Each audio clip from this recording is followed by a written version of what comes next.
ഹേടാ, investment ആണോ trading ആണോ നല്ലത്?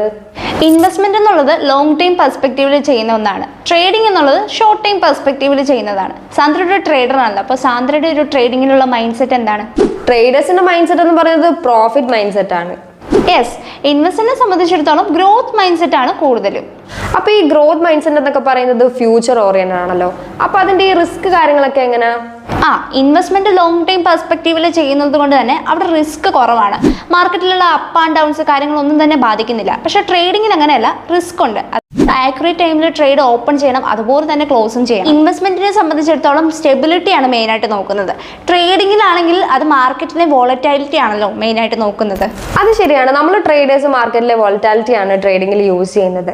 മാർക്കറ്റ് സ്റ്റേബിളായി നിന്നാലോ സൈഡ് വേവ്സ് മൂവ്മെന്റ്സ് നടന്നാലോ നമുക്ക് ട്രേഡിങ്ങിൽ നല്ലൊരു ഓപ്പർച്യൂണിറ്റി കിട്ടില്ല. അതുപോലെ തന്നെ ടെക്നിക്കൽസും ഫണ്ടമെന്റൽസും രണ്ടിലും പ്രധാനപ്പെട്ടതാണ്. ട്രേഡിങ്ങിൽ ഏറ്റവും കൂടുതൽ പ്രധാനപ്പെട്ടത് ടെക്നിക്കൽസും ന്യൂസും ഡാറ്റാസും ഒക്കെയാണ്.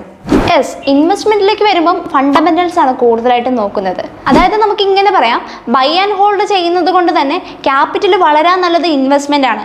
അതേസമയം ക്യാപിറ്റൽ ഉണ്ടാക്കാൻ നല്ലത് ട്രേഡിങ്ങുമാണ്. ബിക്കോസ് അവിടെ നടക്കുന്നത് short time buy and sell ആണ്. അപ്പൊ ഇൻവെസ്റ്റ്മെന്റും ട്രേഡിങ്ങും ഒരുപോലെ തന്നെ പ്രധാനപ്പെട്ടതാണല്ലേ?